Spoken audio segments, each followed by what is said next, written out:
Greetings to everybody. The executive chairman of the Wisdom Foundation, that is Seri Panglima Wilfred Madius Tangau. And I also would like to welcome Tricia Yeoh. She is the CEO of the Institute for Democracy and Economic Affairs, Ideas, and a PhD candidate at the School of Politics, History, and International Relations at the University of Nottingham, Malaysia campus, examining federal-state relations and opposition subnational durability within dormant party authoritarian regimes. Her recent work is federal-state relations under the Pakatan Harapan government. Our second panelist is Dr. Francis Law. Dr. Francis Law Kokwa is a pensioner, was a professor of politics in the University of Science Malaysia, Penang, until his retirement in 2012. Presently, he's the senior advisor, Forum of Federal Federations, Project Strengthening Federalism and Inclusive Governance in Myanmar. And our third panelist is Dr. Zaini Othman, senior lecturer in politics and international relations, Faculty of Social Sciences and Humanities, University of Malaysia Sabah.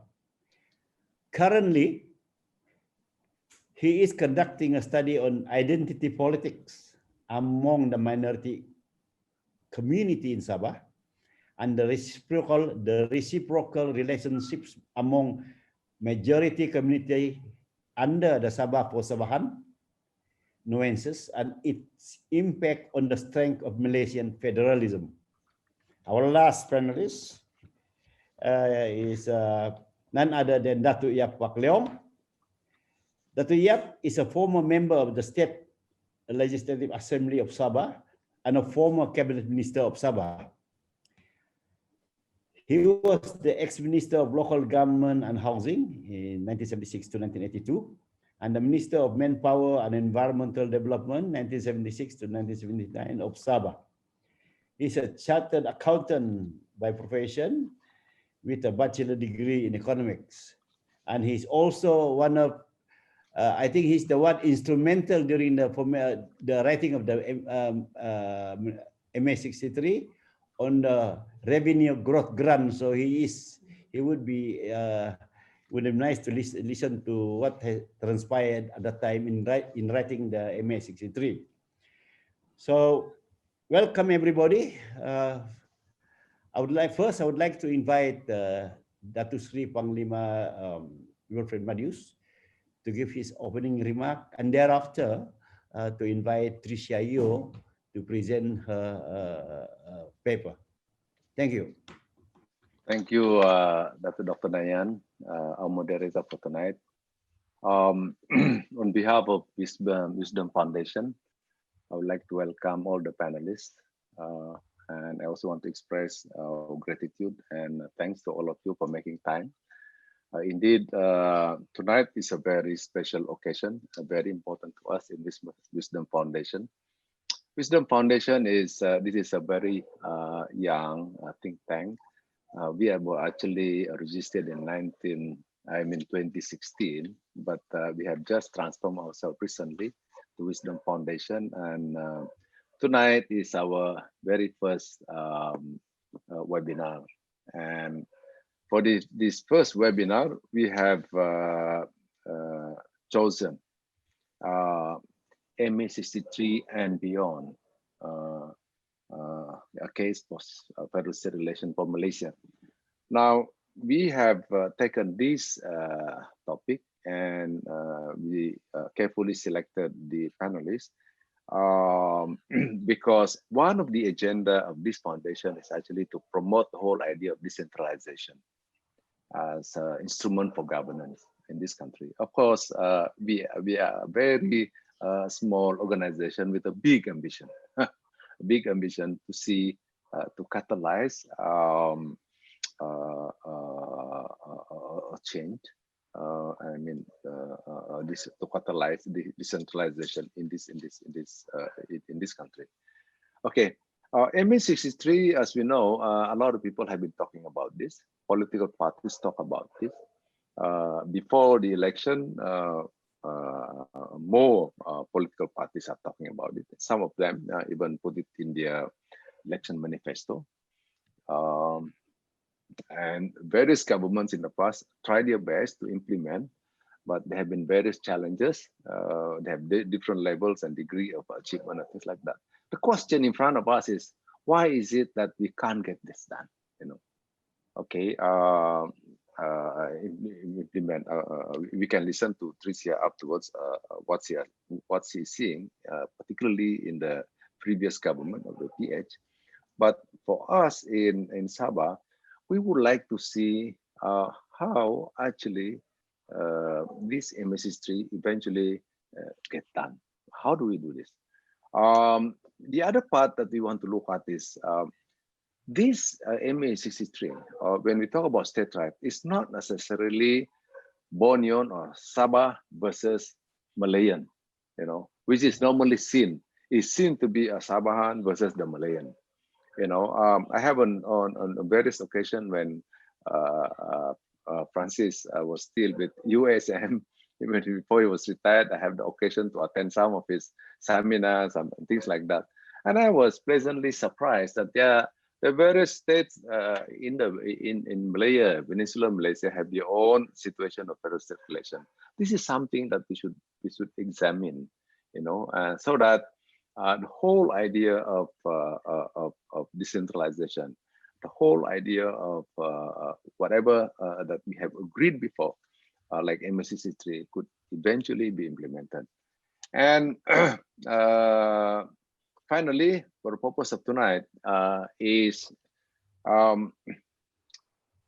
actually to look at, for us to see MA63. Perhaps we could begin with something.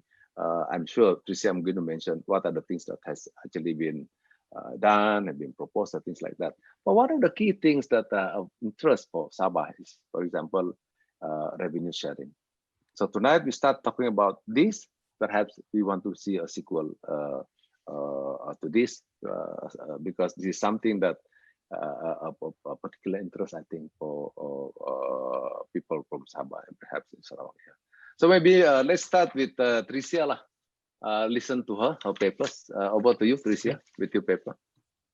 Thank you very much, YB, and of course to the Foundation. Congratulations on your launch, your inaugural webinar, and I look forward to more such events. I actually need to share my screen, so sorry, I need the admin to allow me to do that, please. Okay, okay. Thank you very much.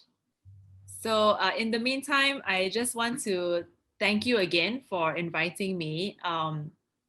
I am going to speak about a subject that's close to my heart, which is federal-state relations. And as introduced earlier, I'm doing also my PhD research on the same subject.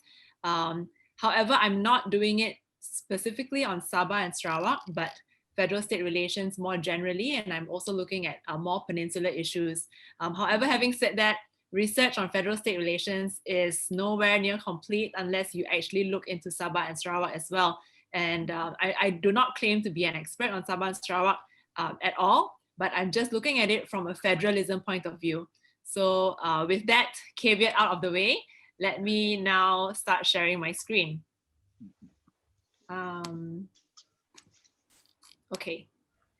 Okay, so everyone can see my screen, I think. Yeah, okay, great.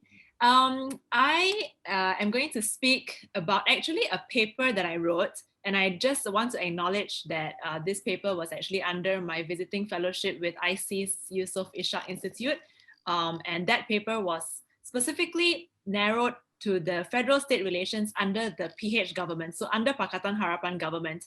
Of course, we're not under PH right now, but I think the lessons and the experiences of PH are useful for us in thinking about what kinds of reforms do we want to move forward. And I'm going to have just one slide on where we are now.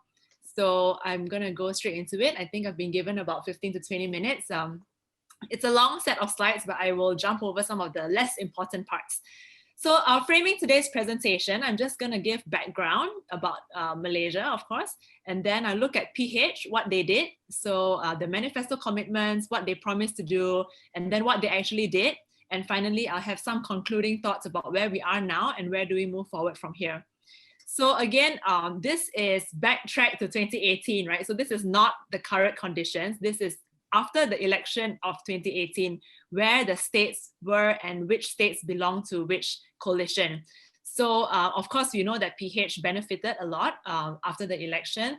They had 7 states plus 1 supporting, I'm not going to say that it's a Pakatan Harapan state because I was corrected the last time I made this presentation, but it was a PH aligned. And then BN had 2 states and 1 supporting or aligned, and then PAS had 2 states. So some historical background I think is important. So again, I just want to caveat it throughout the presentation that I'm speaking about federalism as a whole, so not just specifically on Sabah and Sarawak. So pre-colonial Malaya, what were we? We were individual independent states. And then we had the Federated Malay States Treaty. The Federation Treaty was signed in 1895 with Selangor, Perak, Negeri Sembilan, and Pahang. So these were the Federated Malay States. And at that time already, there were a lot of arguments about centralization versus decentralization. And those who argued for centralization said that this was important because we could manage Malaya's economy better. They argued because it's more efficiency, they can control the situation, and it was they were going through a lot of changes back then. So even back then there were already those debates taking place. The decentralization debates also took place, but this was partly to appease the Malay rulers of the states. And so those who were for decentralization were much more for indirect rule. In the Federation of Malaya Agreement in 1948, it was said that there would be a strong central government, but there would be consultation with states. So this consultation, that phrase was very important. The alliance back then, they wanted strong taxing powers, and the rulers wanted autonomy and center state grants, so more transfers to take place. So you can see the ketegangan at that time already, the alliance versus what the rulers wanted. In the lead up to 1957, I just want to point out that there were already secessionist movements in Penang, Kelantan, and Johor. And Kelantan actually had legal action against the Malaysia Act and the Malaysia Agreement 1963, but they failed. So the court actually ruled against the Kelantan state government.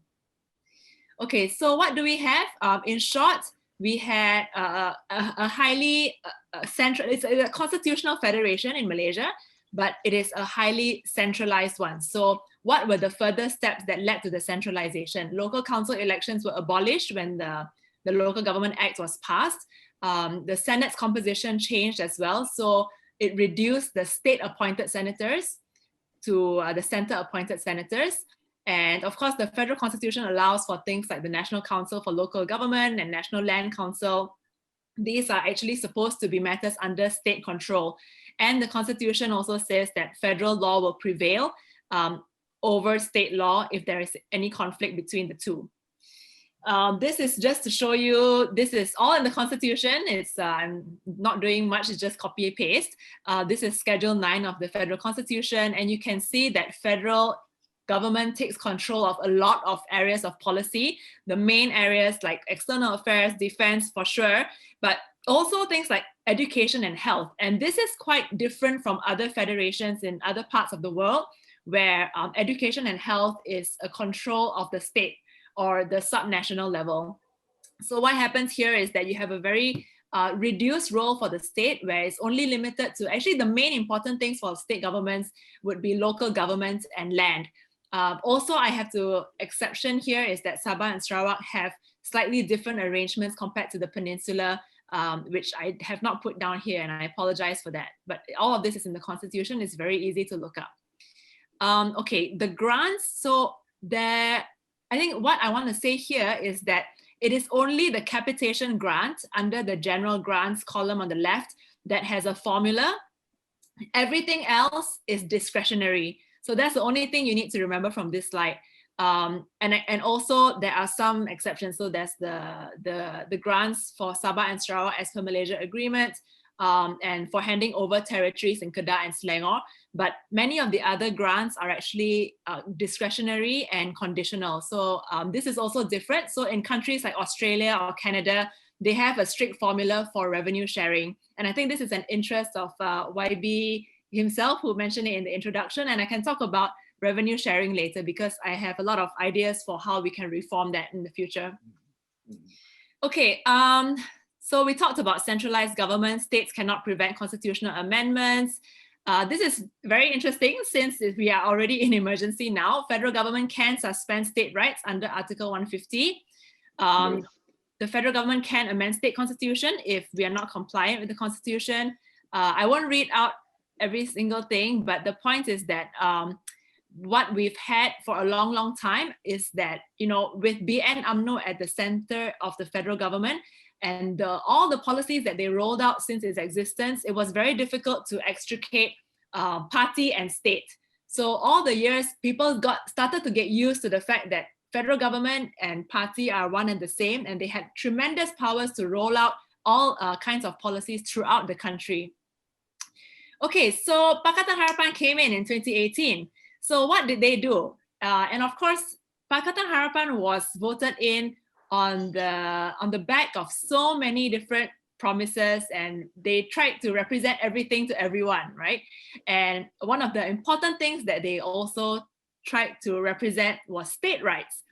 So I'm just splitting it into 3 areas, and they dedicated a lot of the manifesto to promises regarding Sabah and Sarawak. So in a way, when I talk about federalism, there's no way to avoid it. Sabah and Sarawak will be right smack in the middle of attention in the manifesto. So I just divided it into these 3 sections, and I'll go through it. I won't read out every single thing because it will take too much time. So restoring the spirit of federalism, they put it right at the center. Promise 24, revive the true spirit of federalism. Okay, so they talked about a couple of things like, you know, we're going to return 10% of income tax generated by the state, give it back to you. We'll ring fence this development expenditure and so on. Okay. Then the second one is return Sabah and Sarawak to Malaysia Agreement 1963 status and other Sabah and Sarawak commitments. So this is the topic of tonight's webinar, right? So they put there straight in the center, implement the 1963 Malaysia Agreement. We will set up a cabinet committee to review and monitor fair implementation of MA63, very detailed, you know, so they put everything in. There will be representation in the commission. We will have a detailed report within 6 months. We will have implementation of federalism for the 3 territories and so on. Everything is there. So I don't have to read out every single thing. They also said decentralization of power to Sabah and Sarawak. 50% of tax revenues collected there will be spent on development needs, and so on and so forth. So I think the slides can be made available to you later. I don't have to read it out, but just to point out that this was really squarely at the center. Then of course, there was review the whole oil and gas rights arrangements. So sharing the nation's wealth in a targeted and equitable way. It would increase royalty payment to Sabah and Sarawak and other oil producing states to 20% of value equivalent. So I think they were quite clever already. Instead of saying like full stop to 20%, it was like value equivalent. So they could negotiate perhaps increasing the amount of federal state transfers accordingly. Ensure prosperity of Sabah and Sarawak by enhancing economic growth. And then there were several other related promises like, okay, we will enhance income of the majority. We're going to create 200,000 jobs in Sabah and Sarawak. We'll make, you know, Sabah and Sarawak model of harmonious society, improve healthcare, education, and so on and so forth. I guess, the last 2 are quite important. Protect sovereignty and security of Sabah, and then guarantee the right of customary land of the people of Sabah and Sarawak. So those were the things that they did.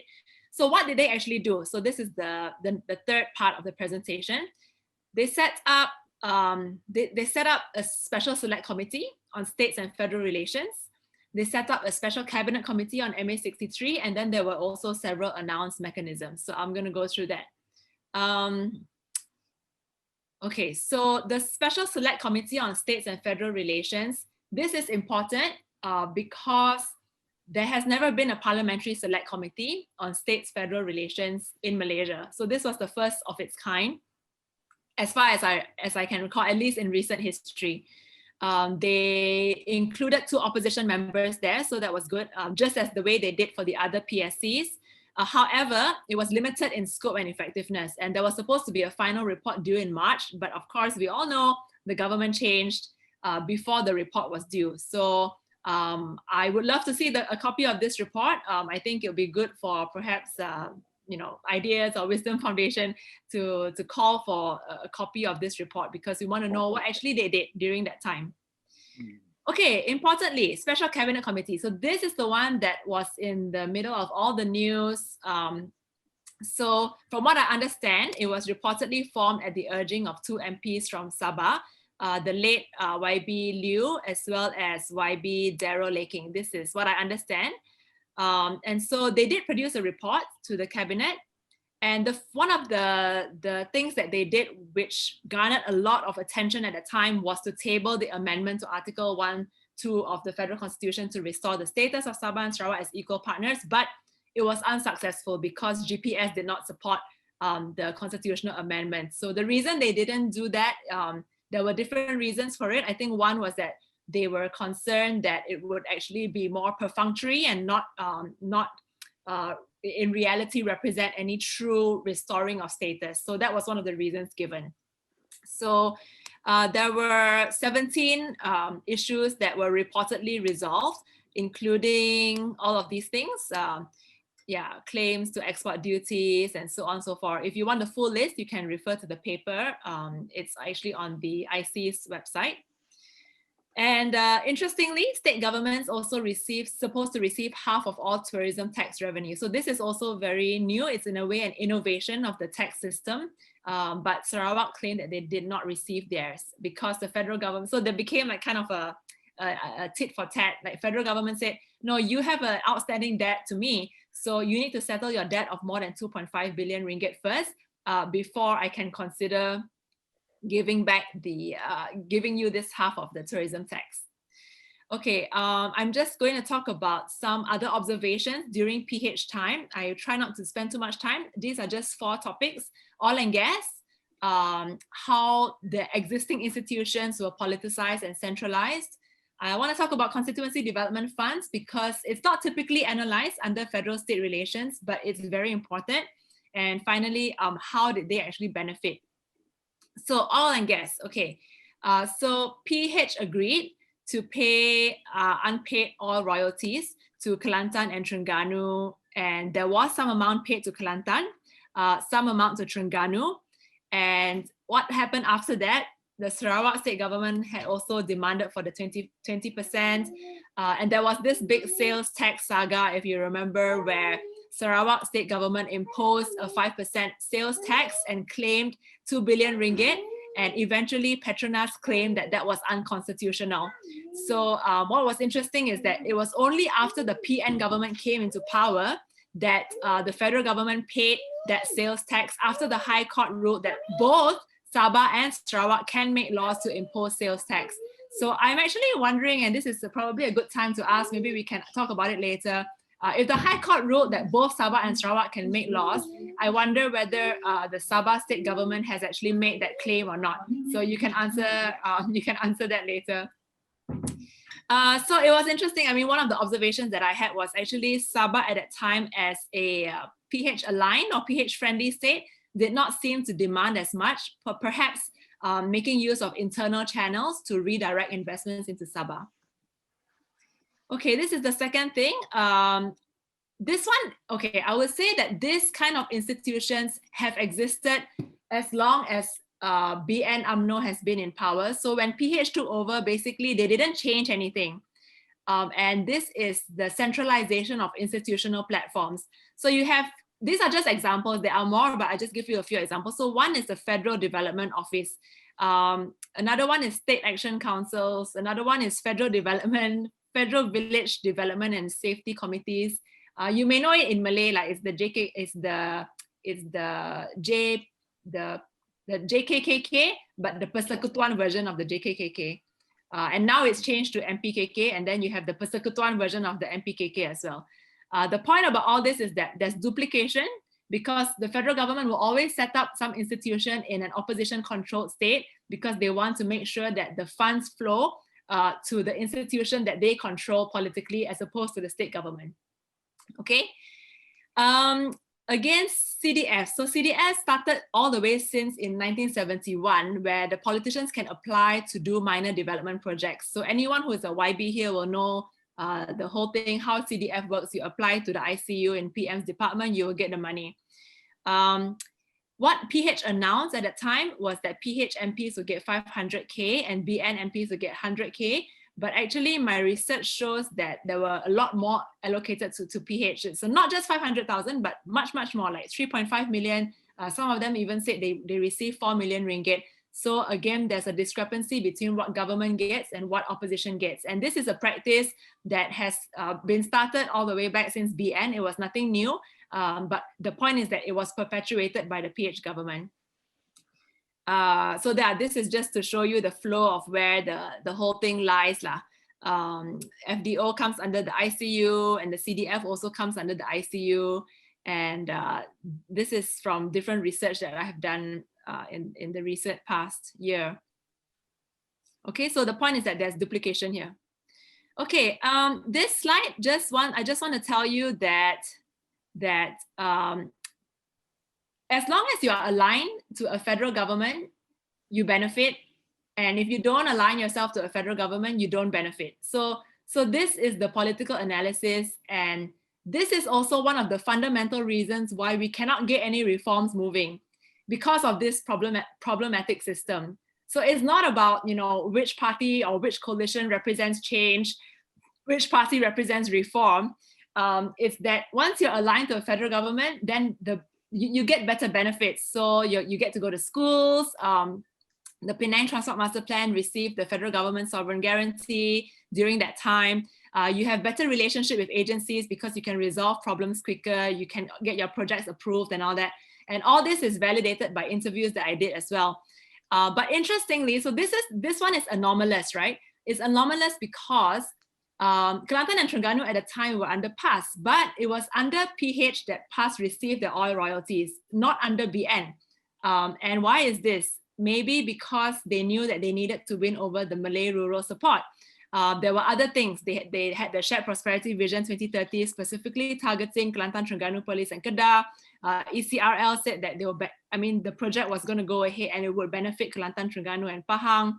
And like I said, maybe it was a need to woo the Malay voters because they knew they didn't do well. The electoral performance in 2018 showed that only 20 to 30% voted for PH out of the Malay voters. Okay, under PN, so this is where, this is a slight departure from the actual paper, and this is just a little bit more current. So what has happened under Perikatan Nasional so far is that they abolished the MA63 Special Cabinet Committee, but they set up an MA63 Special Council. So, it's just different names, right?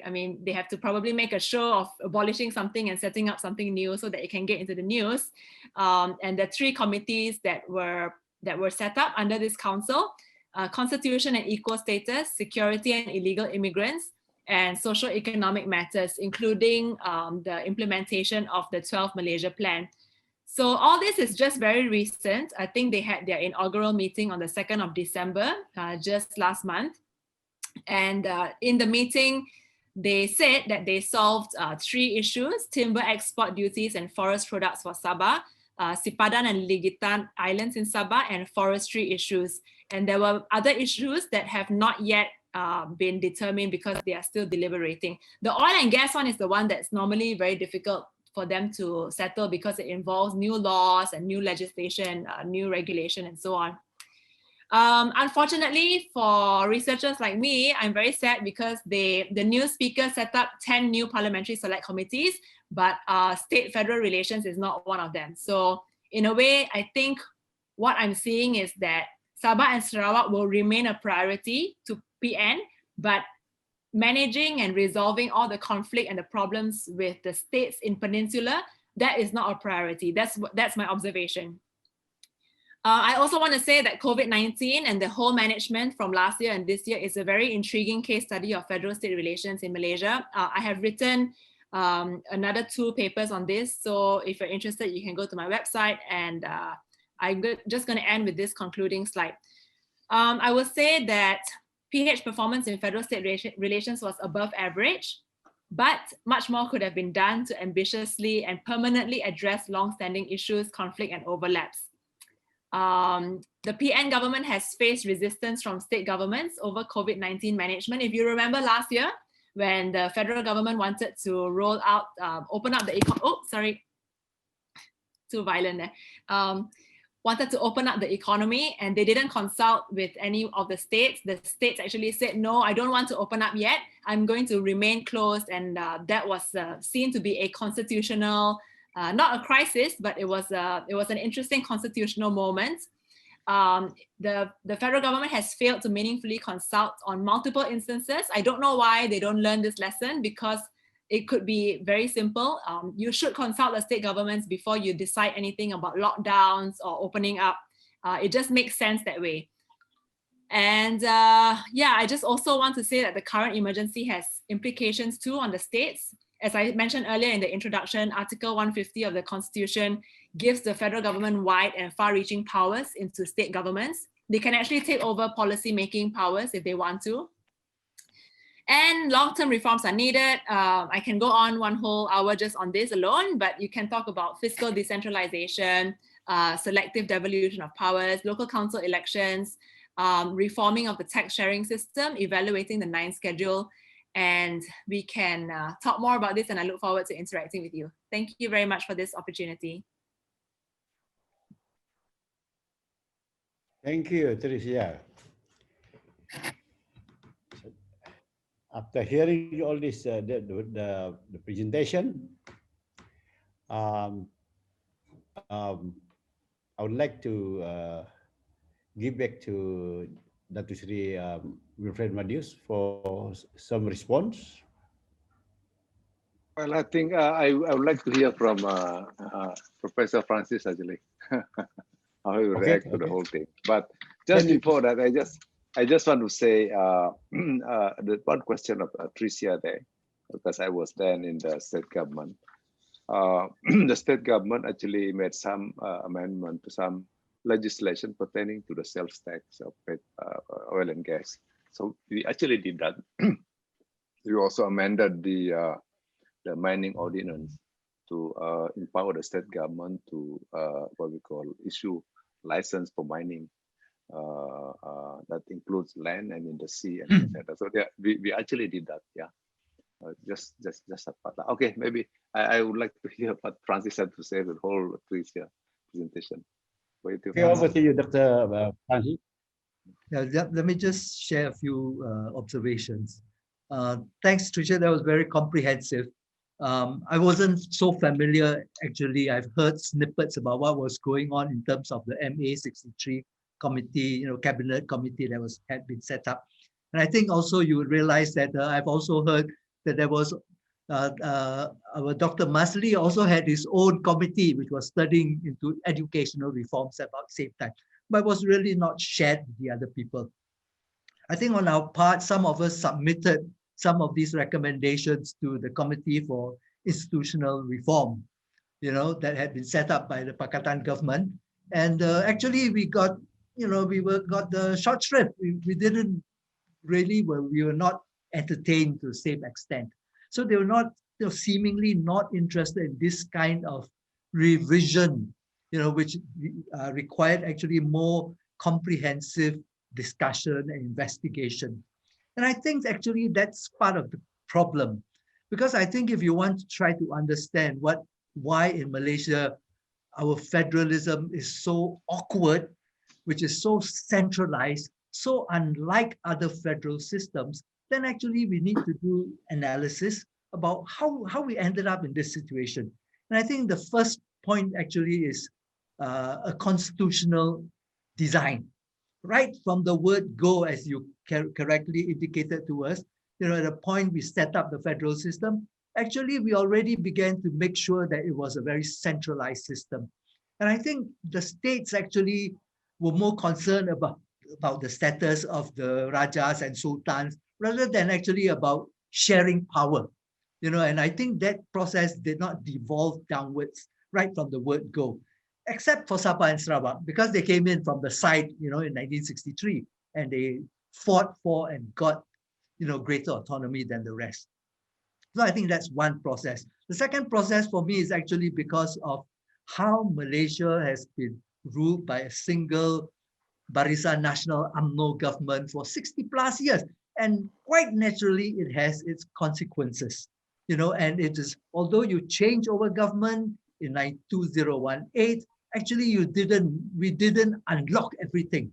And we felt so much problems actually, even trying to take back power from PMO.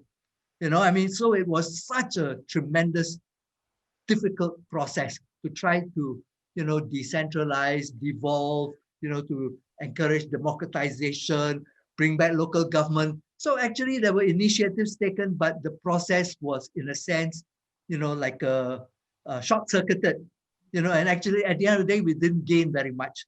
And I think the third process, of course, is actually the model of development that we have actually developed. And model of development in Malaysia is so very centralized. And this is essentially because of the DEB, And the DEB actually allows for the federal government to set up bodies all over the place, GLCs, and they intervene in the states all over the place. And actually the states, let alone local governments. And I think the process then, you showed us just now the concurrent list and all that, a lot of things in the concurrent list have actually been taken aboard, shifted over to federal. So this whole centralization process is there. And I think important, as I tried to explain to Datuk already, Datuk Wilfred, that actually what we need is to fight for greater decentralization overall, and MA63 can be part of this process.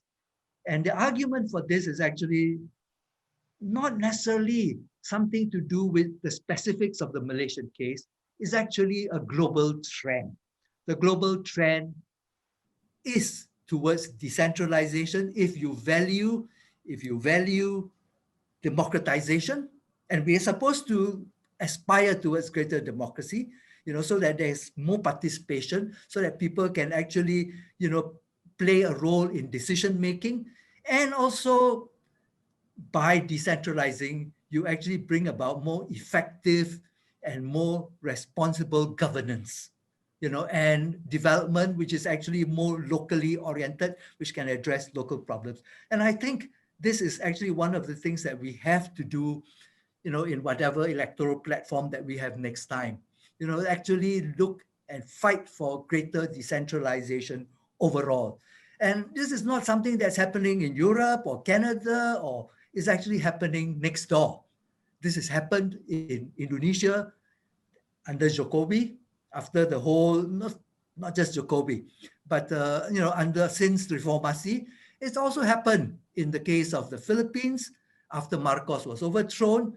Local government code 1991 began this process of decentralization, which consolidated democratization at the local level, but also enhanced actually local government development, local economic development. And I think there's evidence, from World Bank reports and all that, to show that actually decentralization in and of itself actually can facilitate greater democratic participation and consolidation on the one hand, but also actually more accountable government for development products. I'll just stop here for the time being, Mr. Moderator, Datuk Laurentius. Yeah. Okay. Thank you, Dr. Francis Loh. We would like to hear from Dr. Zaini. Response on from Dr. Zaini, please. Hello? Is Dr. Zaini Othman can hear me? Having a situation with his Zoom, I think. Okay. What about Datuk Pak Leong? Are you here, Datuk? Yeah. Yes, I'm. Okay. Yeah. Can we have response from you on this? Yeah. You know, about this difficulty of implementing MA63, I think first of all, I think we have to study thoroughly whether the MA63 provisions have really been put into the federal constitution. I think that's the first thing we must be very clear. If you read the MA63, there are lots of provisions, I mean powers and benefit for the state. But and then it said that all of them have been put into the constitution. Whether this is true. You see, like the 40% share of revenue. I think in the memorandum submitted by the political parties at the time was that a share of 40% of revenue derived by the federal government in Sabah. But when it's put into the constitution, it's different. You know, it's not a share anymore, it's a grant. Becomes a federal grant, which means in a grant, and then they also write in a provision to say the federal government financial position must be taken into account in giving that grant.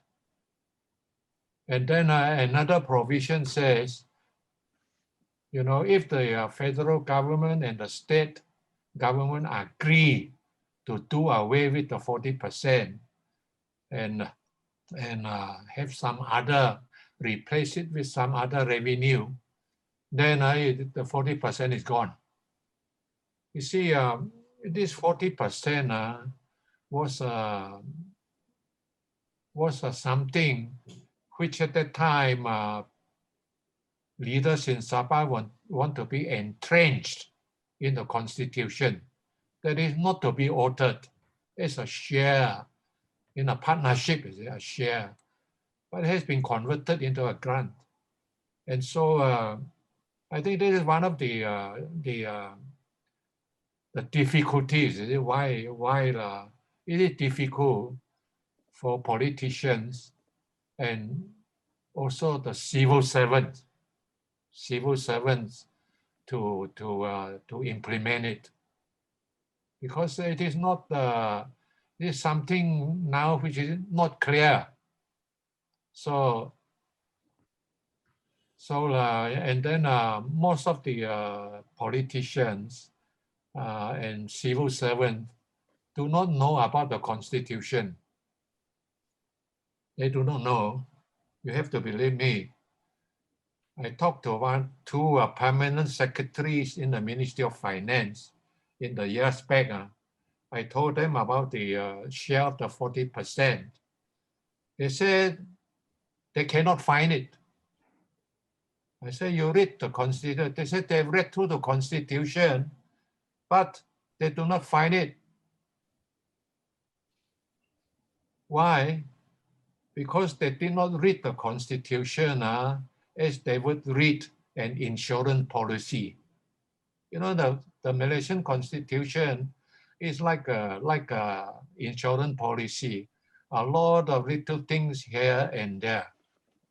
They read through the Constitution, but they did not read the 10th schedule, because the 2/5 is mentioned only in the 10th schedule in one sentence, so they miss it. So I think it is very important that all our politicians in senior position and also the civil servants, especially in the Ministry of Finance, must know the Constitution, you know, at the back of their hands. Read everything, small letter, big letters, you know, and memorize it. You know, some people can memorize the Quran word by word, you know, from beginning to end.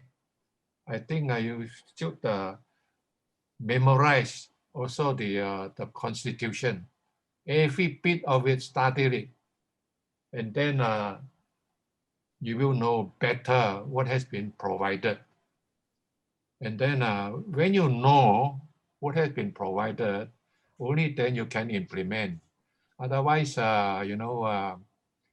when you want to implement it, you face difficulties here, face difficulties there. And this is one of the reasons, I think, why when during the campaign, parties talk about MA63, but when they are in government, they cannot implement it because like the 40% is a government grant, federal grant, and when the civil servant make a grant, they have to stick to certain, federal regulations how to make the grant. So if it's vague, then our civil servant do not know anything about it, and then you're stopped somewhere. You cannot get the money. I mean, as simple as that. So that's the first thing I think should be done. Should be done. Know your Constitution. Know all the small writings here and there. Find a way out. I think that is one of the reasons. One of the things to do to help implement the MA63. Now about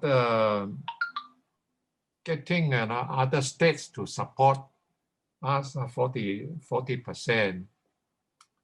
Actually, some of the states have very yield very poor revenue to the federal government. I think what they are getting, especially some of the Malayan states, which do not produce oil, the federal just collect income tax, custom duties, and so on from them. And the amount is very low. And the amount they get by way of federal government is much more than what the federal government derive from those non-oil states. So I don't think they will be interested. They will be interested, getting 20% and then support Sabah or some other states, to get 40%. So I don't think that one will work. So there is not much we can do, and unless we do it like the Sarawak government, when you have the political balance of power, you can do everything, and then the federal minister can overrule the federal civil servant and give you what you want in order to retain power. So I think that's all about it.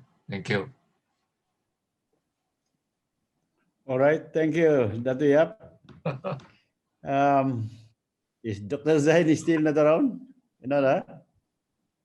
Hello. What do you think, DSP? Hello. Yeah, I think it's here. Hello, Datuk. Can you Okay. Yes. can you guys hear me? I'm so Go sorry. ahead, Dr. Zaini. Yeah. All right. Go ahead. Okay, Datuk. Thank you so much. Thank you, Thomas. Before I proceed, Okay. allow me a few minutes to say some sweet things. First of all, thank you so much for inviting me. I think this is very much a great opportunity to be with the experts, with the Datuk Madius Tangau himself, and all the participants.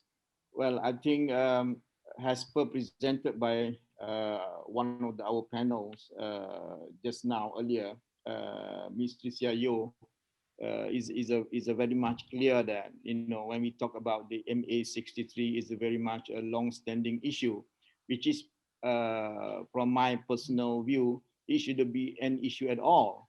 Why I say that? Because as what Datuk Yap mentioned just now, if we really are, submit to the spirit of the federated state, what is the idea behind, establishing a so-called federated state? Is basically to help each other.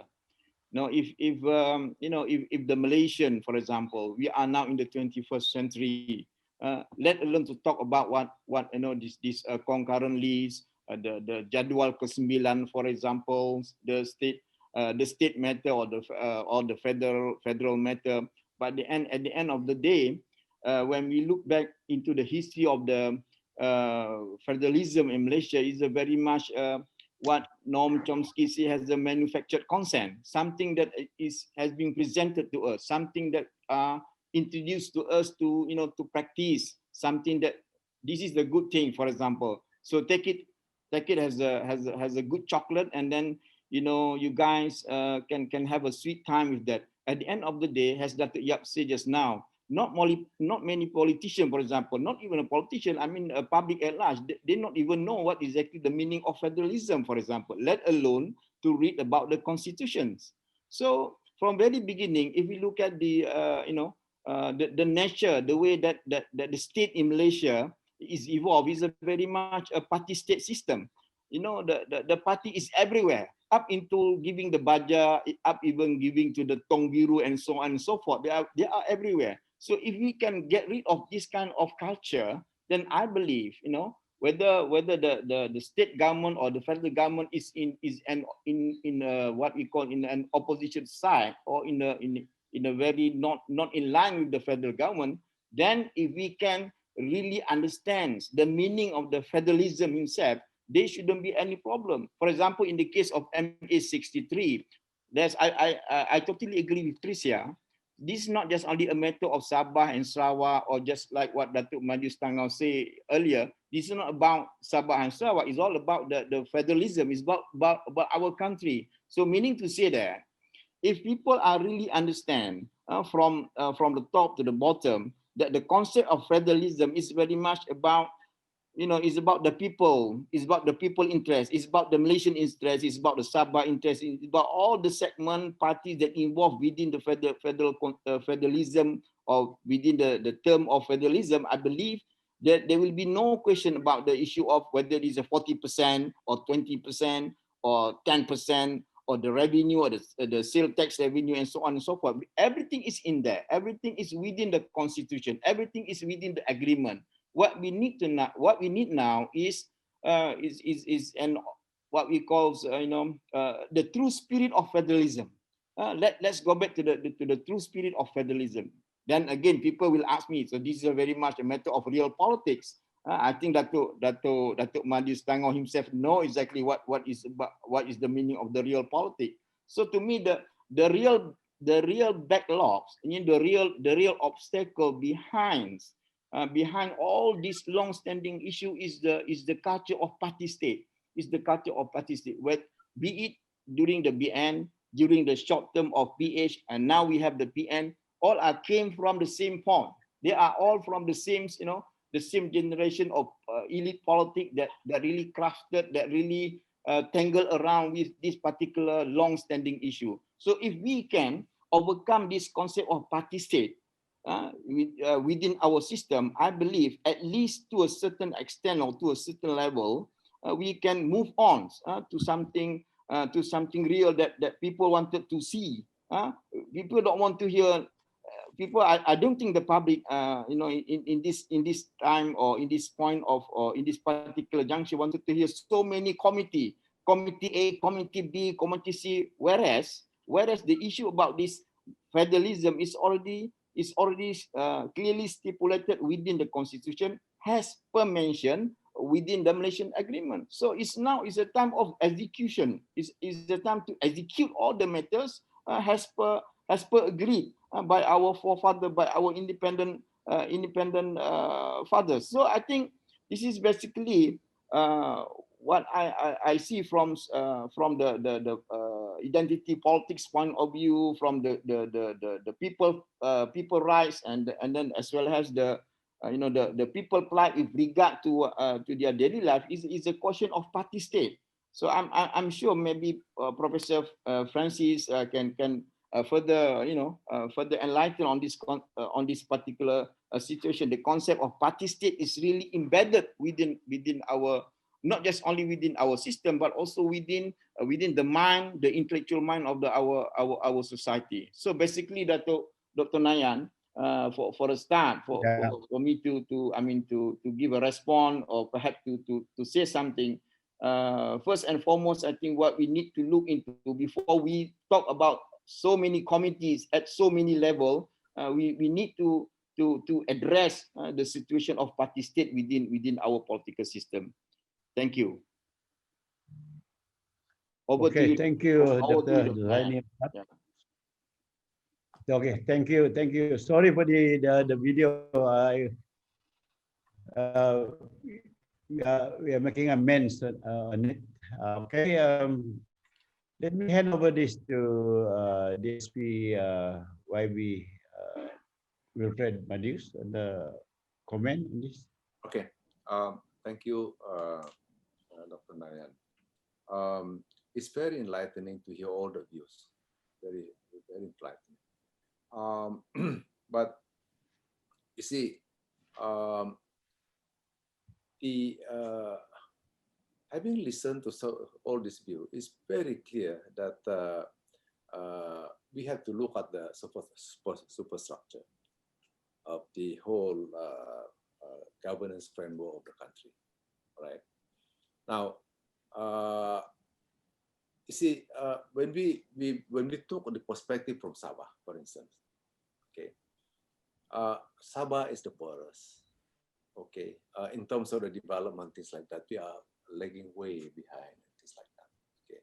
So when a typical Sabahan look at this and they said, okay, where is the promise of Malaysia? One of the reasons why we agree to the whole formation of Malaysia is the promise of development.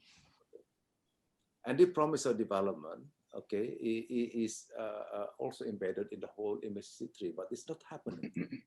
So what we are saying here is that on the one hand, the promises of the MA63 it is not implemented.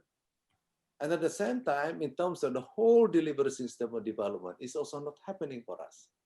Okay, it's also not happening for us. Okay.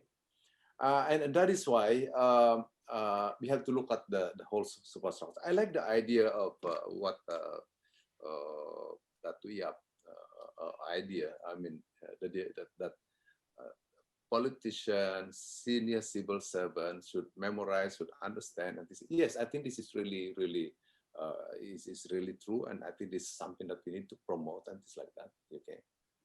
But the superstructure is another. You see, the superstructure is another. Okay.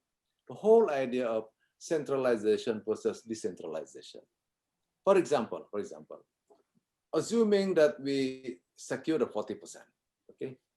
We assume that we secure the 40%.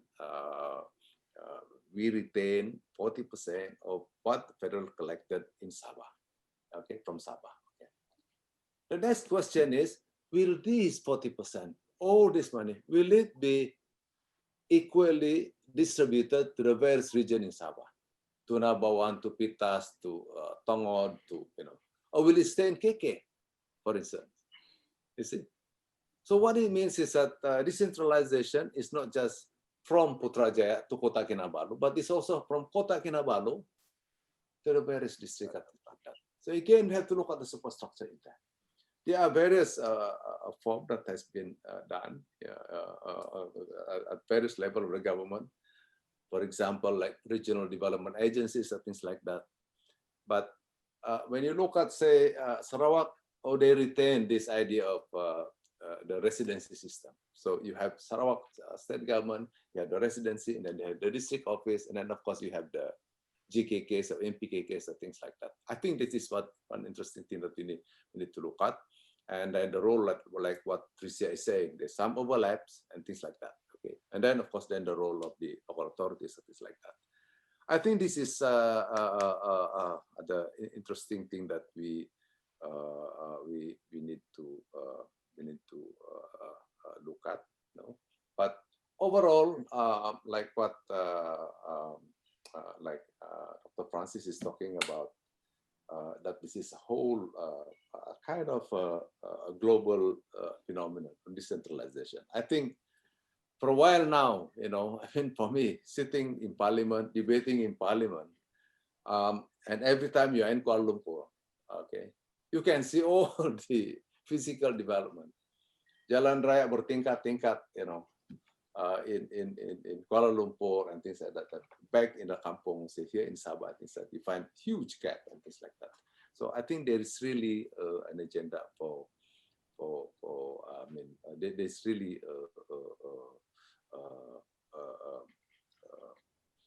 a concern for I mean, basis for decentralization. On the issue of what we call this, the other parties, okay, that they should make that they are getting much more than their contribution to the federal government. I think that is also an interesting point from Datuk Yap. I think we Sabahan have been talking about that, you know, for a long, long time. How much we have contributed to the federal government, how we receive back, and things like that. And I, for one, having this served the state government, you know, we have all this industrial park in Sabah, okay, and just to enhance the infrastructure in the industrial park, we actually had to borrow, you know, from the federal government. We have to apply for it, you know. And sometimes I ask my staff, what difference does it make? We borrow money from the bank or from the federal government because the rate is the same, 4%. And in fact, at one time, they even request for collateral. I said, this is getting ridiculous. No, you borrow money from federal government and get collateral, and then at 4% interest rate and things like that. Okay, eventually there was no collateral, but 4%. So what difference does it make? And yet, the industrial park are a very critical catalyst for development, for industrialization, to bring in the investor and things like that, you know. And yet the infrastructure there, like roads, electricity, water, and things like that, very good. Of course, the federal government contribute some time here and there, some reimbursement, things like that. But actually, when you come into some of the infrastructure, you know, we even have to borrow. POIC Lah Datuk, for instance, we borrow from Sabah Development Bank, and right now we are still paying the Sabah Development Bank to do the port and things like that. Yeah. So I share the sentiment, the concern from Datuk Yap, but I think we should not just say that I think the other state government doesn't have the right, you know, for revenue sharing and things like that. I think we have to look at the merit. For instance, I would like to talk to the various Menteri Besars in the various states and look at and listen to them and the various their own demands for states, right, including revenue sharing. Thank you, Dr. Nayan. Okay, thank you, Datuk Seri Wilfred Madius. I'm trying to refer to Ms. Tricia Yeoh's comment on about why many political parties talk about the importance of MA63 during the election, but when they come into power, they just cannot walk the talk. On this note, how do you think we can get the implementation of this MA63? I mean, it is already in the Malaysian Federal Constitution. Ms. Tricia, I would like your opinion on this. Thank you very much, Datuk, Moderator. I think I'd like to echo what I think I'm hearing in the sentiments from among the panelists and speakers, which is that I think MA63 needs to be part as part of a larger overarching conversation about federalism and about Number one, it's about rights. It's about restoring state rights. And so you're also talking to the peninsular states. So it's not just about Sabah and Sarawak. And MA63, I think, I can't remember whether it was Francis or someone saying that MA63 can be put under the larger umbrella or the larger agenda of federal-state relations or strengthening state governments' abilities to do more. But I think secondly, there's also a question not just of restoring state rights, but also the sustainability of how the revenue sharing system takes place.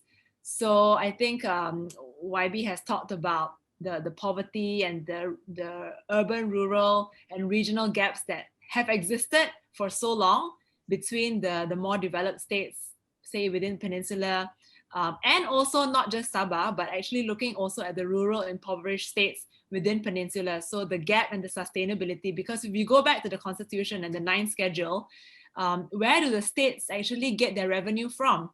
So states get their revenue only from very limited sources, and one of them is natural resources like water or forests. And so it's a cyclical, it's a whole vicious cycle, right? Because the states don't get enough revenue, they have to depend on certain natural resources. So if they have to, and I'm not saying that I have to be able to qualify that statement by saying that states have had to resort to certain things like logging in order to get revenues for themselves.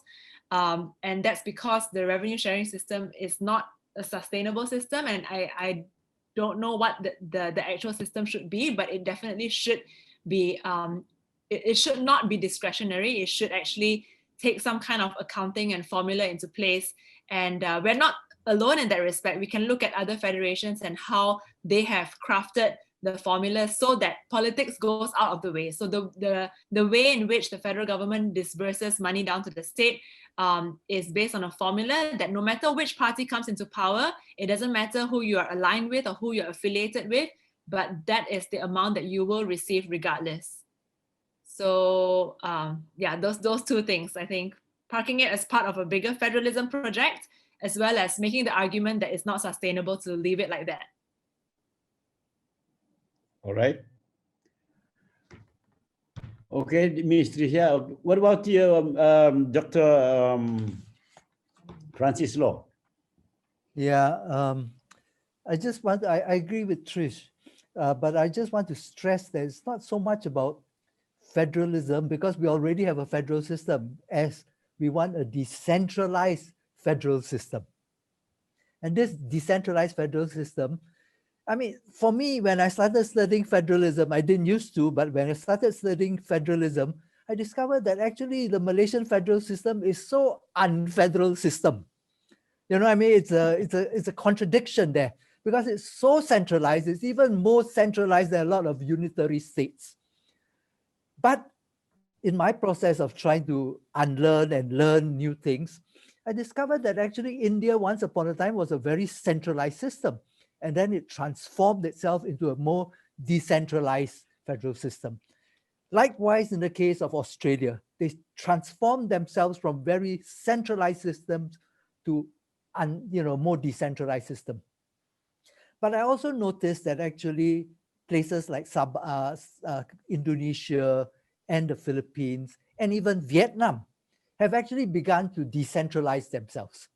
And actually South Africa is yet another country which has decentralized itself. Now, what begins to happen is in the case of India and Australia, they began to actually rotate governments. And the whole democratization process begins to consolidate itself, governments change and so on and so forth. So that in Malaysia, we are not only hindered by actually constitutional design, which is very, very centralized, Schedule 5, Schedule 9, Schedule 10, which disallows revenue sharing or the sharing of devolution of powers. But actually, we are also hindered by that dominant one-party system. Our democracy is still too weak to sustain actually decentralization. We need actually civil society, people's organizations, but more participation, more active participation. Our civil society has to consolidate itself. And when we consolidate itself, actually we buy ourselves into a more decentralized federal system. So that's the second point I want to stress. In the decentralization process, however, and some people have been, the people have been chatting, and actually making this point.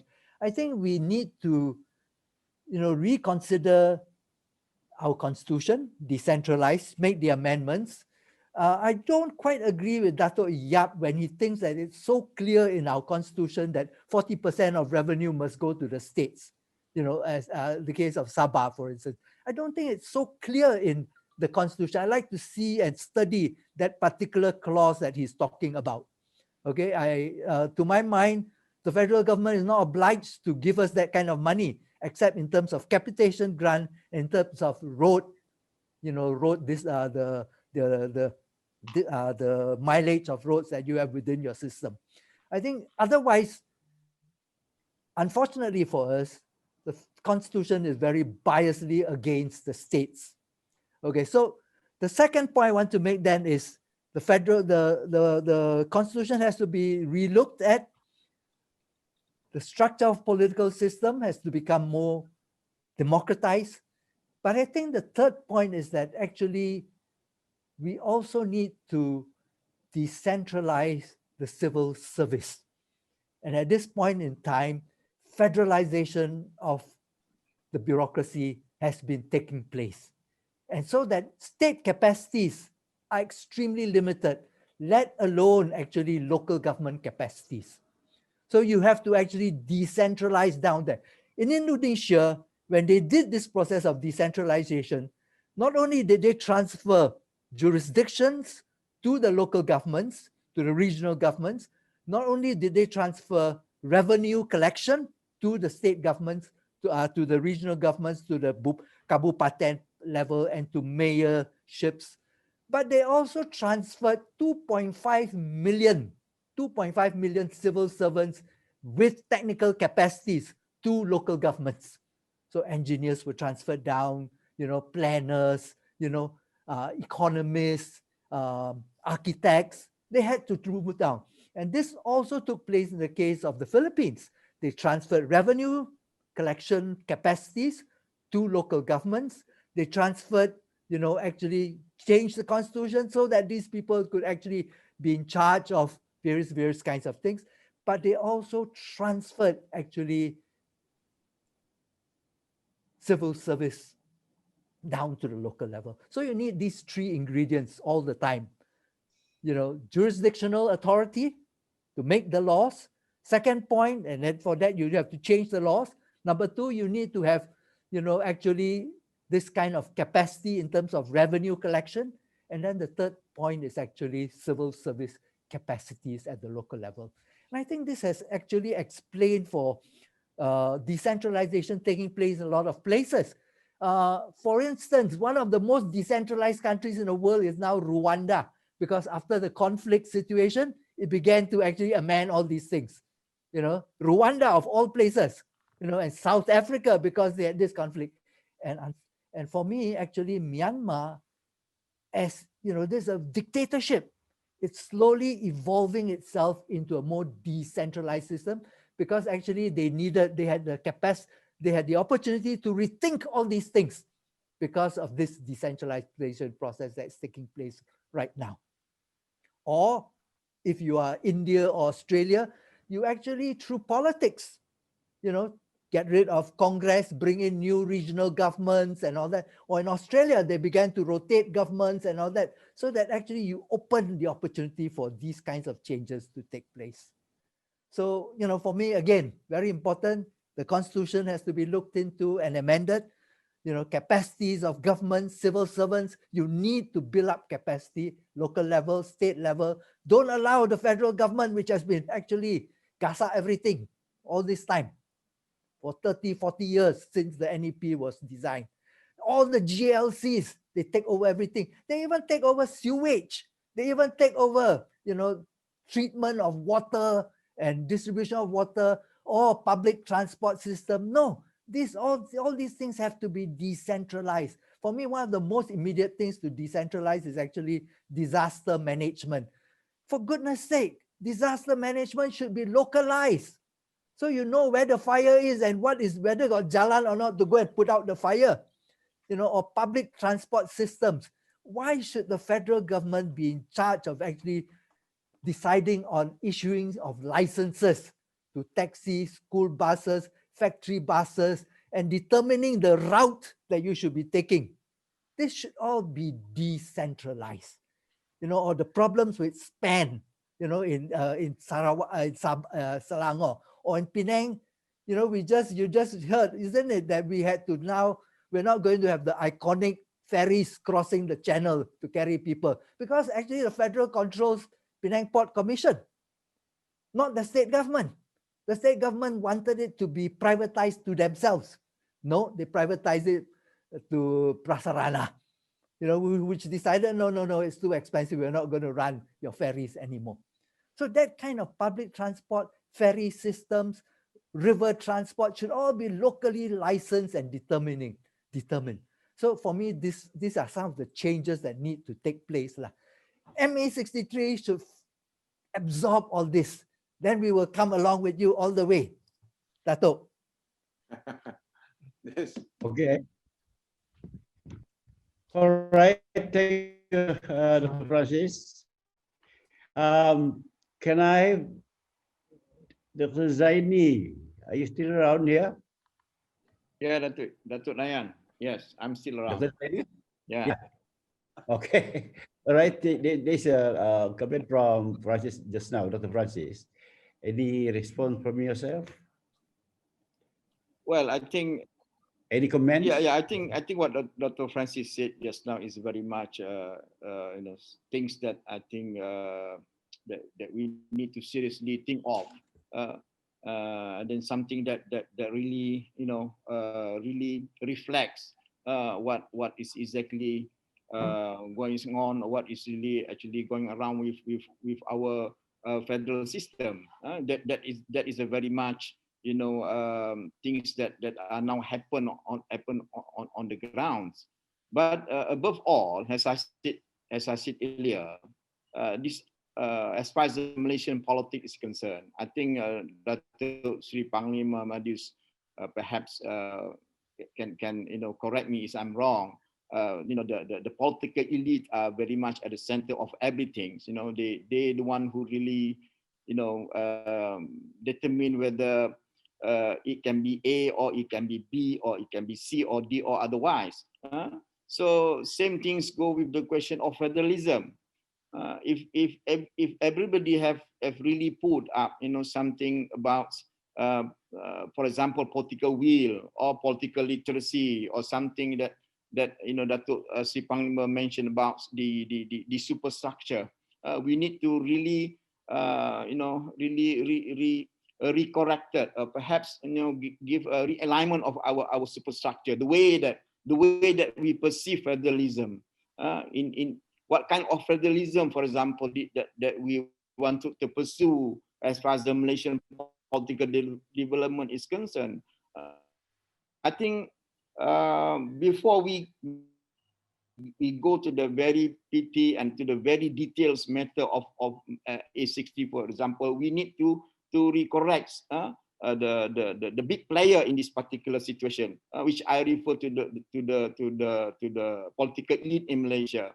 So they need to sit above their party matters. They need to sit above their personal interests. For example, when we talk about federalism, when we talk about democratization, when we talk, Prof. Francis Loh mentioned about civil society just now. So it's actually go back to the question of political will. It's go back to the question of political literacy. How much knowledge, perhaps, how much understand that the Malaysian public or elite, for example, understand again the concept of federalism, understand again the concept of the democratic polity, and again understand the concept of relationship between the state and the federal system.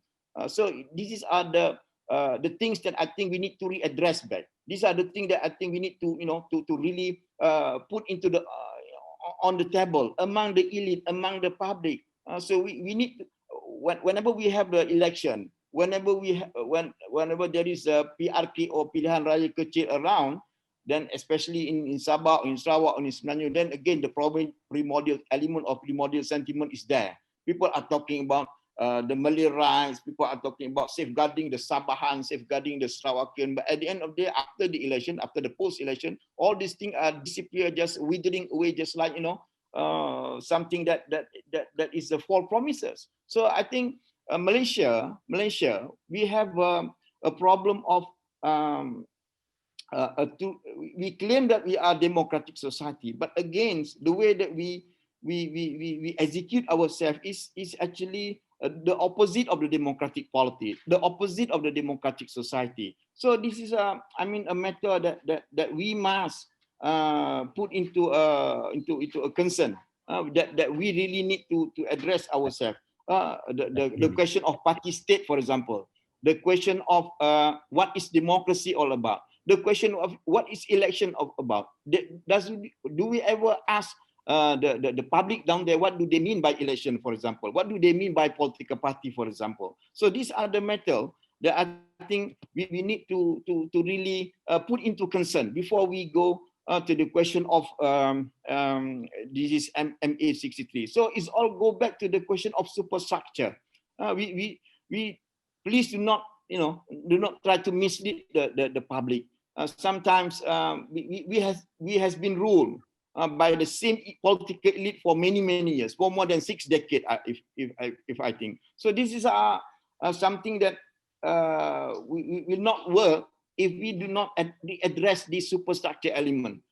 Things like what is, for example, kalaulah kerajaan negeri berlainan dengan kerajaan persekutuan, for example, there will be some hiccup. There will be the question of to set up another so-called state alternative machinery, for example.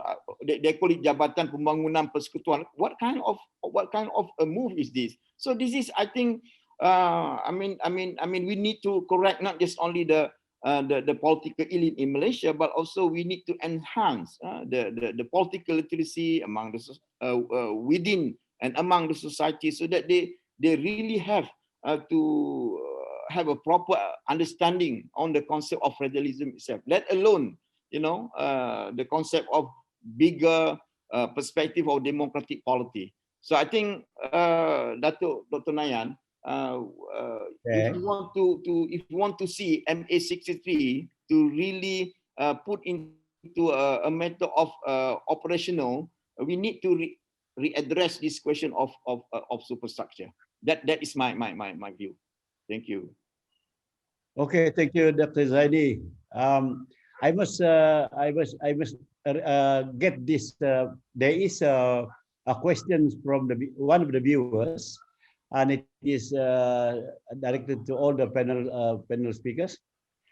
I like to read the question, and then I'll get response from the panel. It says, the question came from Grazil Jinarun. It says, dear panelists, thank you for organizing this webinar. Ultimately, MA63 requires both the support from the government of the day and the people of Sabah. However, one of the biggest issues, I think, is the leveling of understanding on the details of MA63 amongst both sides. So my question is, what do the panelists think is the best way to bridge this gap in knowledge?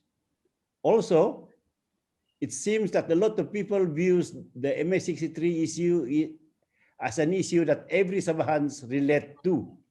But what do the panelists think about how different sections in Sabah view this issue? Can I have any panelists response on this?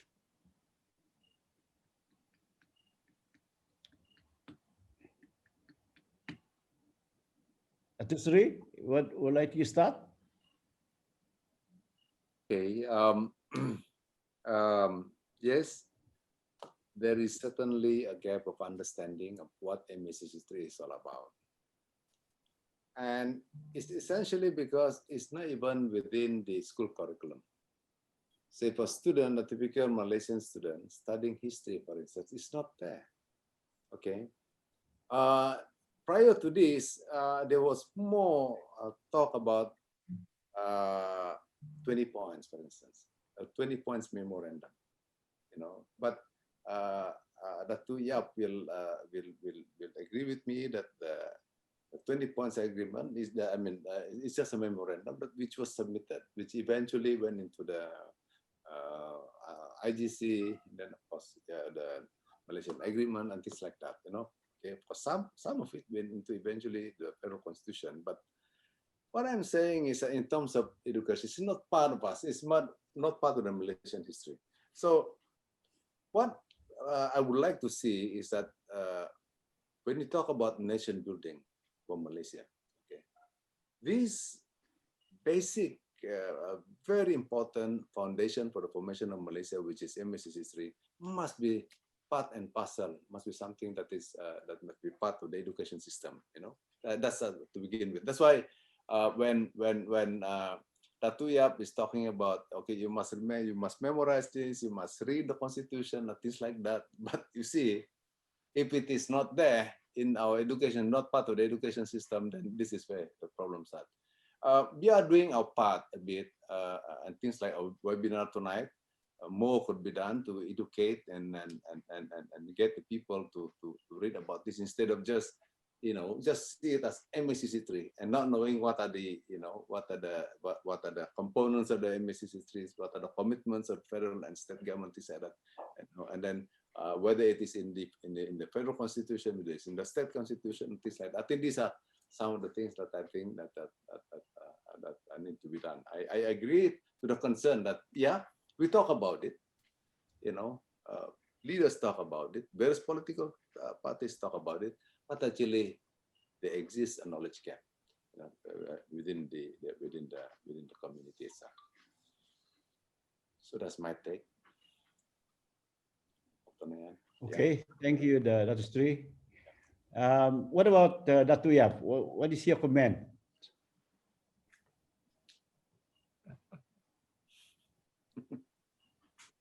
Datuk Yap, can I have respond on you on the question by the viewer? What do you want me to comment on?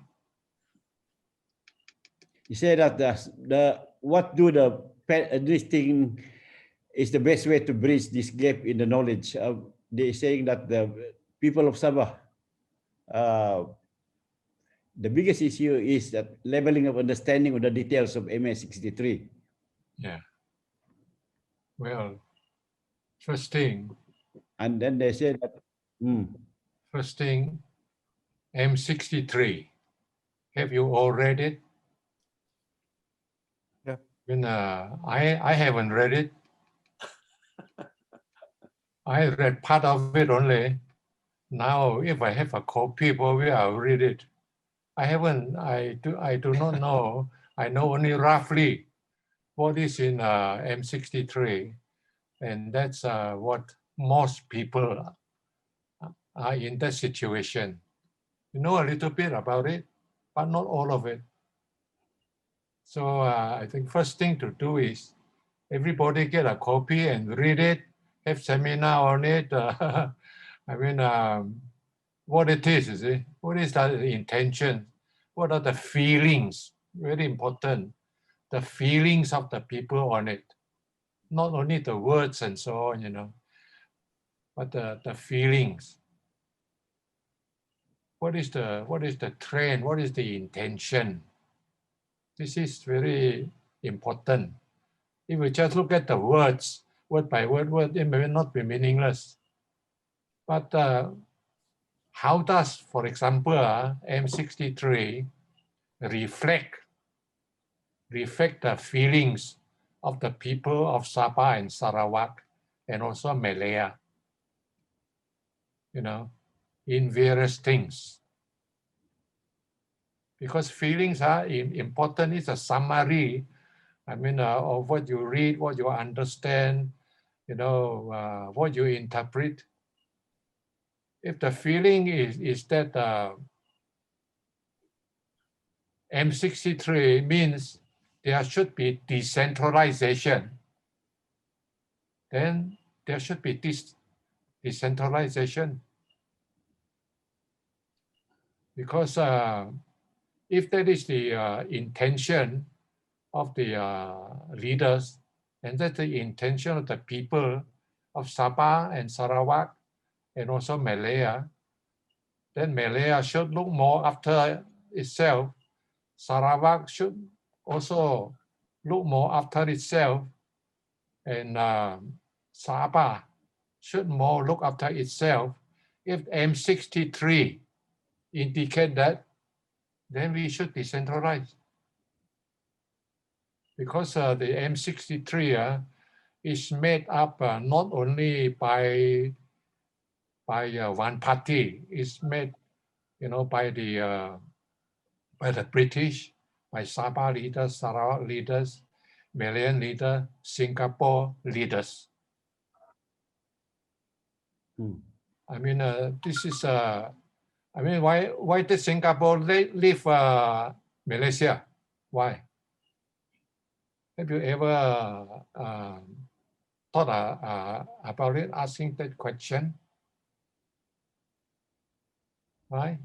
Because one of the reasons is Singapore envisaged that there should be decentralization, that Singapore would be able to look after itself, its security, its finance, its development. But after Malaysia's reform, Singapore found that this is not the case. The federal government is getting more and more power in terms of security, in terms of finance, in terms of external affairs, everything. So when Singapore saw it, they said, in such a situation, then Singapore cannot expand, cannot live, cannot have the freedom. We cannot put our wisdom, our patience, and you know, our strength to develop Singapore. So they left. They left. See, so this is the one of the things we must look at it. We look at the formation Malaysia as a whole. You know, what was the intention of M63? I think this is very important and we should study it. Thank you.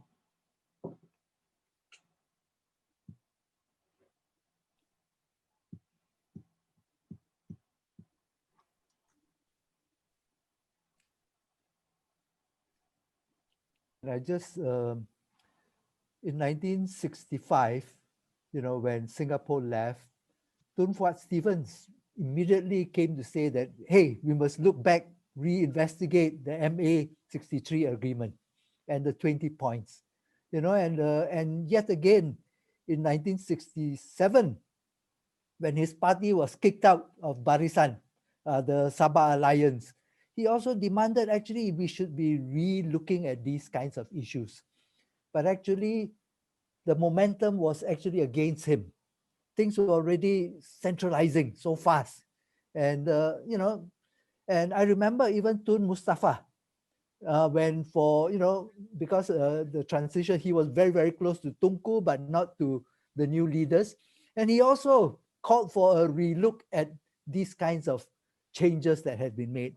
The irony of it is that actually many of these changes were made with the support of the Sabah legislature over time.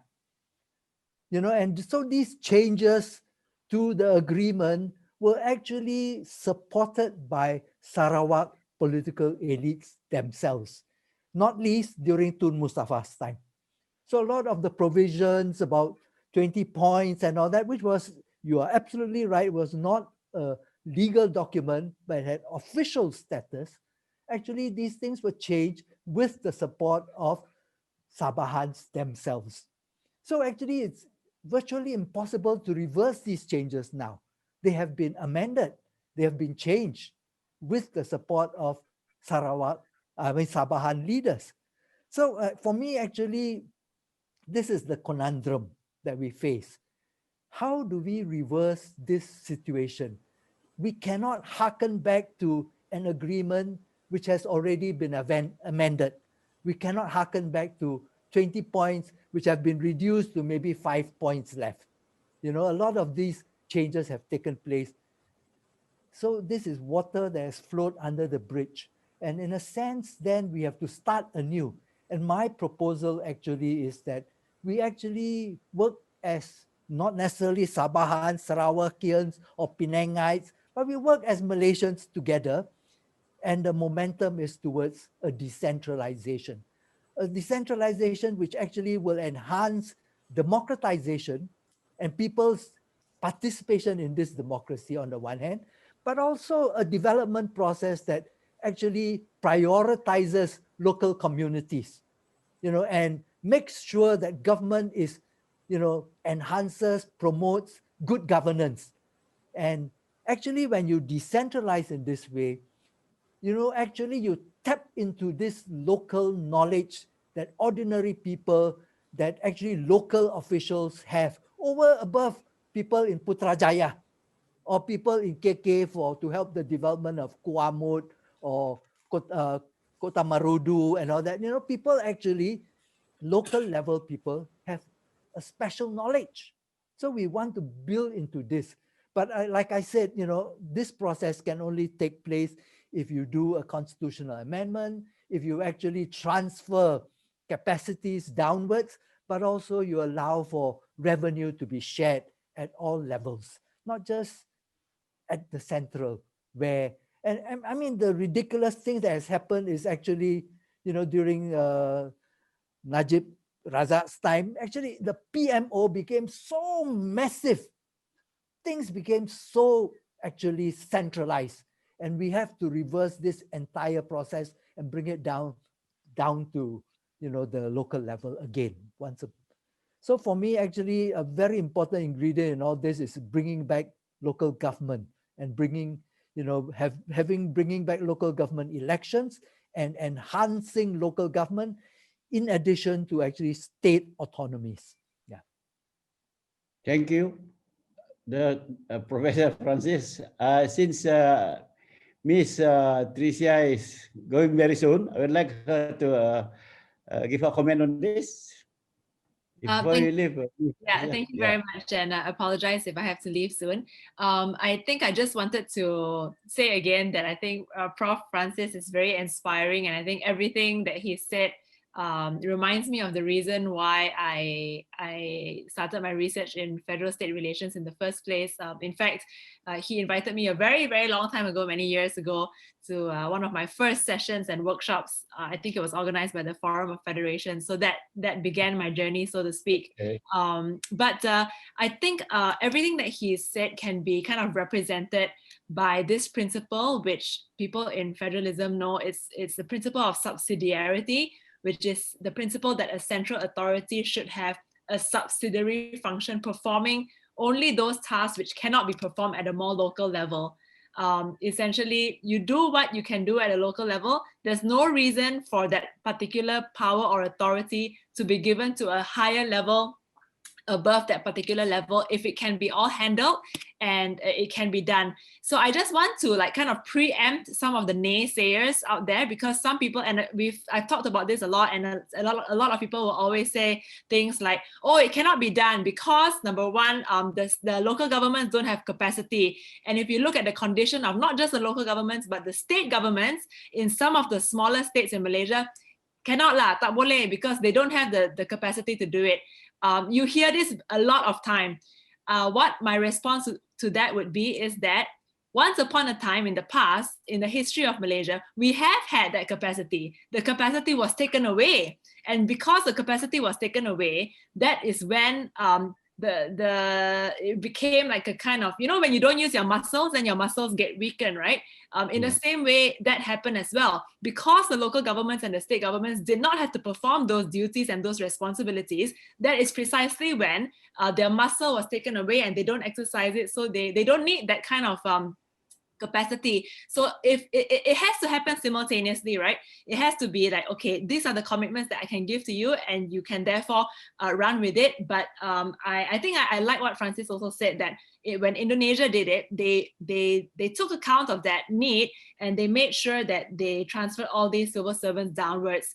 Then the other thing that the naysayers will also say is that, why do we need to have local government elections? Because it's inefficient, it's expensive, you know, you're going to cost more. I mean, it's more problematic, and it's too much democracy, right? That's what you normally hear. But again, the response to that is that we have had it in the past. So and because, you know, you cannot. I think one of the phrases in the Ati Nahapan report, which was the commission that was set up to study whether or not local council elections should be restored. There's a phrase in there which I have to look up, but essentially the phrase is that, you know, if you want, if inefficiency is the cost to pay for democracy is still worth it. Because if you really want to take that argument down the road, then don't have any elections at all, because democracy is messy, and we need to be able to accept that democracy is messy. And my final point is that ultimately, if you think about all that we've said, why do we believe so much in decentralization? Because we believe that if you decentralize, and you also decentralize the decision making, and also the electing of people into the local levels, the point is that you can actually hold people more accountable. If the decision maker is in Putrajaya and you're living in a small town in Sabah or in Perlis, it's very difficult for you to hold that person who is making the decision about your bus routes, about your water tap running through your water, into account. Much easier if you can go down the road and knock on their doors, and they are the ones who are going to be deciding on your public services. So ultimately, it's about providing better public services. And if people receive better public services, and we believe that the examples around the world show us that a more decentralized system can result in better public service provision, that is the whole point. So I think I'll just end there. Thank you. Thank you, Ms. Tricia. I have this one last question from the viewers. I have this Dr. Wong Chin Huat who really want to ask question for the panelists. So let's hear from Dr. Wong Chin Huat. Thank you, Datuk. Thank you so much. I want to start with a very brief questions to YB Madius and follow up my questions. You were in the MA63 committee under PH. That committee had a representative from Sabah and Sarawak and from federal government. Is there anyone representing any state from the Malaya? There was none. There was none from the state from there. It's only representative from only from the members of the cabinet, but none representing the states. There was none. For me, I think this is a key point that all of us who want a decentralized Malaysia must consider. If the whole debate on MA63 remain one of Sabah and Sarawak against the federal government, you're not going to change the federal constitution in any way. Because the Malayan states have every interest to weaken the federal government, but Sabahan and Sarawakians are uniting them. I think this is a point that we need to consider. And just now it was brought up by Datuk Yap about Singapore and so on. If I may quote, this was actually in our Federalist, the 9th schedule before Singapore was kicked out. The supplementary list to the state rights, it covers education, medicine, labor. Supplement to concurrent list for Singapore includes newspaper, control newspaper and publications. And most importantly, I think a lot of people would probably want this, loans to or borrowing by the state or statutory authorities. These are things that Sabah and Sarawak were never provided. Sabah and Sarawak was actually shortchanged. They were shortchanged by simply giving you more seats in the federal parliament, and a lot of people think that was actually a good thing. Singapore was underrepresented, but they got much more power to run their own country. Instead of becoming kingmaker in the federal capital, they were kings on their own land. My third point that I want to come back to very briefly is questions about, sorry, where was it just now? Anyway, that's fine. I think I stop with these two. Thank you. Okay, thank you, Dr. Wong. Glad to see you around. Sorry, I remember the question I want to ask. Actually, it was follow up on what Francis and Tricia say about local government elections. Do you think, and this is a question to all panelists here, do you think that Sabah and Sarawak should consider actually seriously having local elected government at the division or residency level instead of going down? Because that was the functional equivalent to federated Malay states. The divisions and residency in East Malaysia were run by resident, and resident was a top civil servant in the federated Malay states. So, and if you're really talking about decentralization, you see yourself as a country, do you think that Sabah and Sarawak should seriously think about reviving division? Thank you. That's. All right, thank you, Dr. Wong. Okay, Ms. Tricia? It's okay. I think maybe let Prof. Francis answer first, because. Okay, Prof. Francis.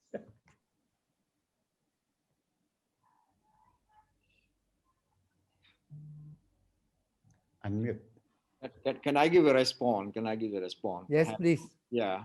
Thank you, Datuk Nayan, and thank you, Dr. Wong Ching Huat for the question just now. To me, the answer is yes and no. Yes, if if the level of the political literacy among the public is about what is election is equally to what we mean by the democratic polity. For example, in my recent research with regard to the meaning of elections, especially majority among the agriculture community of Sabahan, they regard election as a transaction time. To them, what is election? Election is a transaction time. So I think if they have a really, have a really true meaning of the election, they don't know what exactly what's election all about, then we can have this what we call this local election or many type of election. But if they not even know what exactly the meaning of election, then I think it's going to be a very problematic for us as far as the democratic polity is concerned. So I think that is yes and no. Yes, in terms of political literacy, because to me we have a serious problem as far as the political literacy is concerned. So that I think that really we need to address it first. Over to you, Dr. Nayan. Thank you. Okay, thank you. Professor Francis? Yeah, just maybe we can learn something from the Indonesia-Philippines case. Initially, they decentralized to local governments, meaning to, village level, district level. But they discovered actually that there were problems there in the case of Indonesia.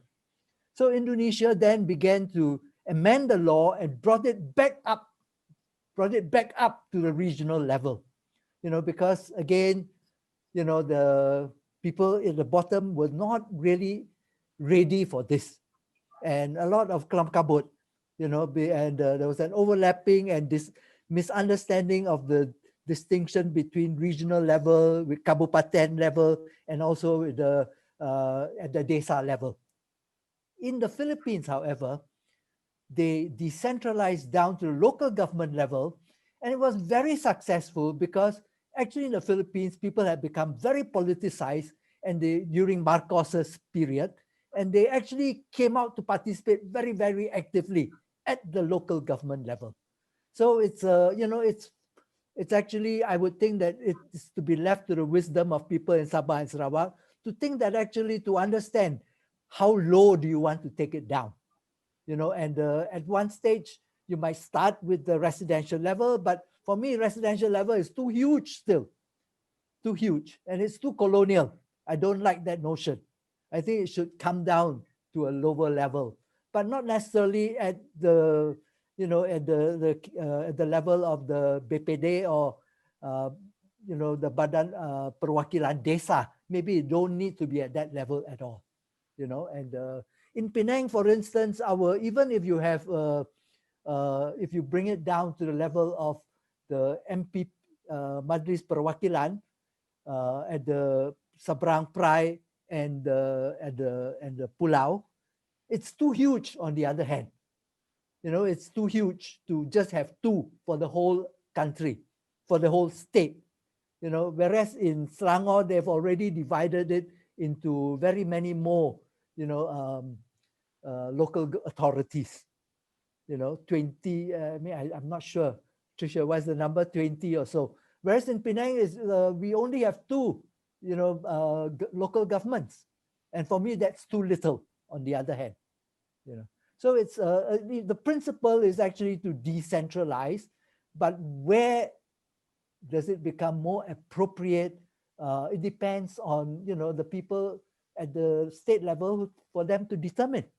You know, let it find its own level.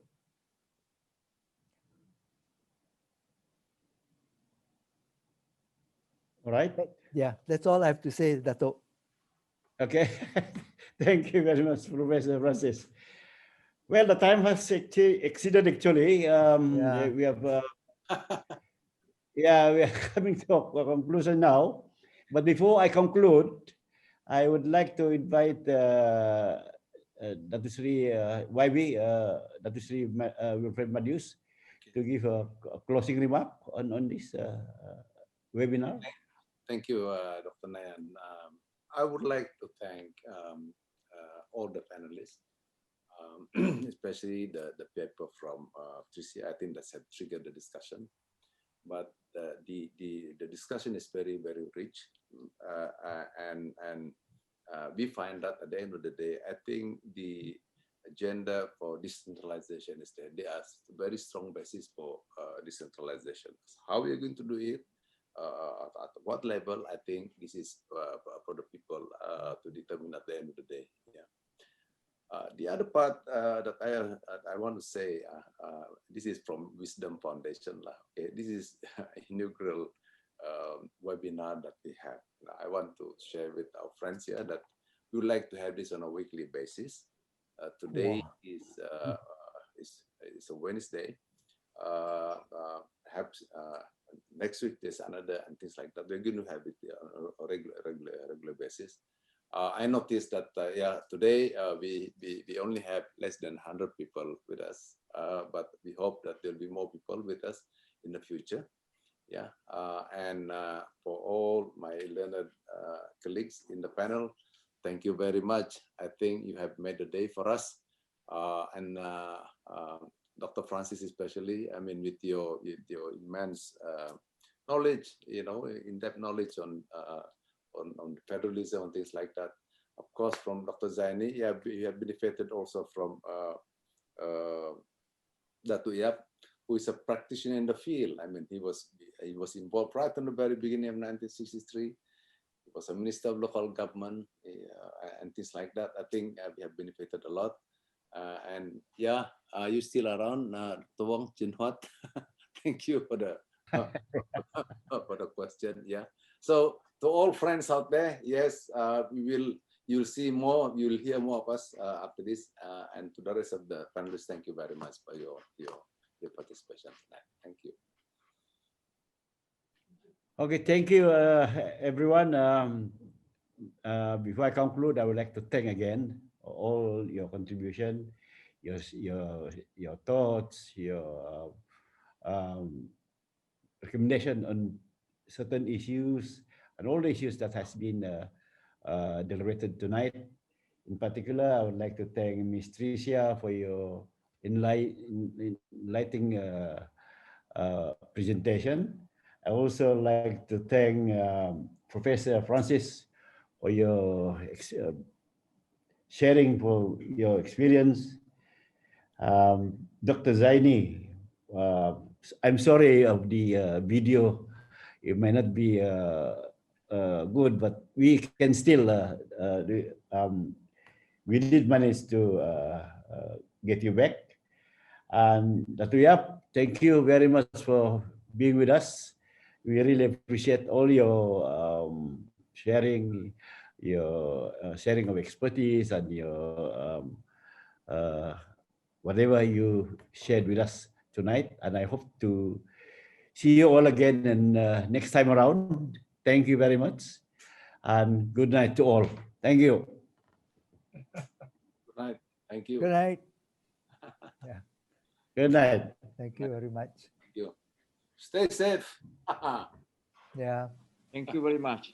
Thanks, Madius. Thank you. Thank you. Thanks, Thank you, everybody. Datuk. Datuk, yep. Yeah. Thank you all. Thanks. Thank you. Zaini. Dr. Wong, Prof. we need to Wong. talk about Tricia. Yeah. And Datuk, yeah. Bye-bye. Thank you so much. Thank you.